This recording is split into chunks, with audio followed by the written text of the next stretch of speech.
As America celebrated its 200th birthday as an independent nation, its birthplace, Philadelphia, played host to millions of tourists and hundreds of business gatherings. Philadelphia made history that summer, but not for the bicentennial. It was the mysterious death of 34 people that left a tragic legacy, an legionnaires convention in protest against recent U.S. foreign policy decisions. That convention was to be headquartered here at the Bellevue Stratford Hotel, one of Philadelphia's finest, and it was having some of its own problems.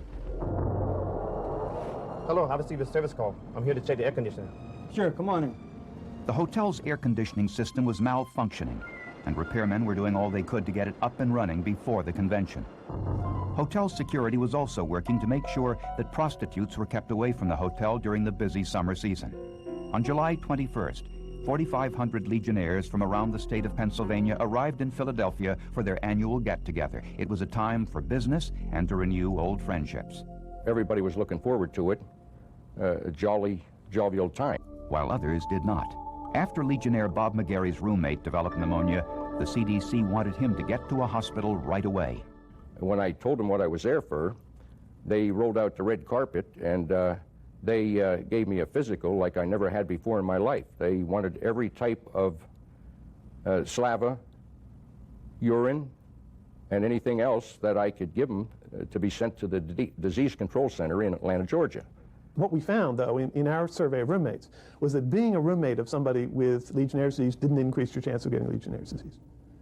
And that was a very important finding, because it suggested that, first of all, exposure wasn't occurring in the bedrooms there, and it also suggested it wasn't spread person to person. Within 48 hours, the first tissue specimens analyzed by the CDC eliminated typhoid, the Lassa and Marburg viruses, pertussis, and the plague. And after 5 days, they eliminated many more, including herpes, mumps and measles viruses, as well as some of their top suspects. We found no evidence of any virus, and specifically influenza virus, which would indicate to us now that we feel about 99% sure that this is not influenza. Blusher believed that the agent or cause of the disease came from somewhere near the Bellevue Stratford Hotel. And since individuals on the street had also developed the disease, that told him something else. We had some evidence that it was not waterborne or foodborne. And so we were developing the idea that this might be an airborne infection, but we had some additional questions to answer about that. But if the agent was inside the hotel, Frazier's medical detectives couldn't find it. And since the outbreak was slowing down, he believed the cause might now be gone. His only hope was that the scientists in the lab could find it. At the University of Connecticut, Dr. William Sunderman received an anonymous letter saying that the Legionnaires were intentionally poisoned while in Philadelphia. Sunderman turned the letter over to the FBI, but Sunderman was an expert on nickel carbonyl, a clear, odorless liquid, easily transformed into a lethal gas.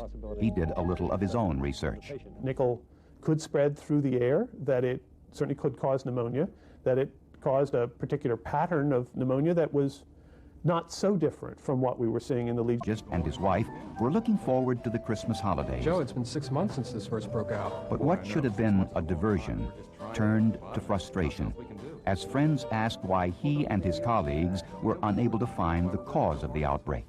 Come on, honey. I think Frustrated, angry, and embarrassed, McDade canceled his Christmas vacation and returned to his lab.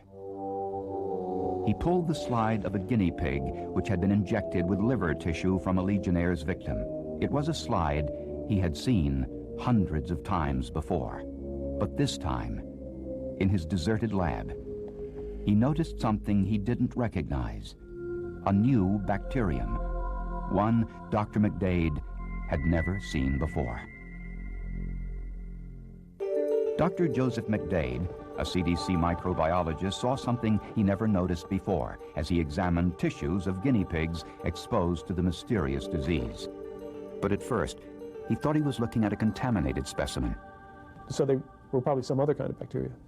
And he, as I understand it, decided... But recovered. Bob McGarry escaped the disease altogether, even though he and Charlie roomed together. Bob was younger, didn't smoke, or have any previous respiratory ailments. But the outbreak had a lasting effect on these two lifelong friends. They lost many of their brothers that summer. and neither one ever attended another Legionnaires' convention.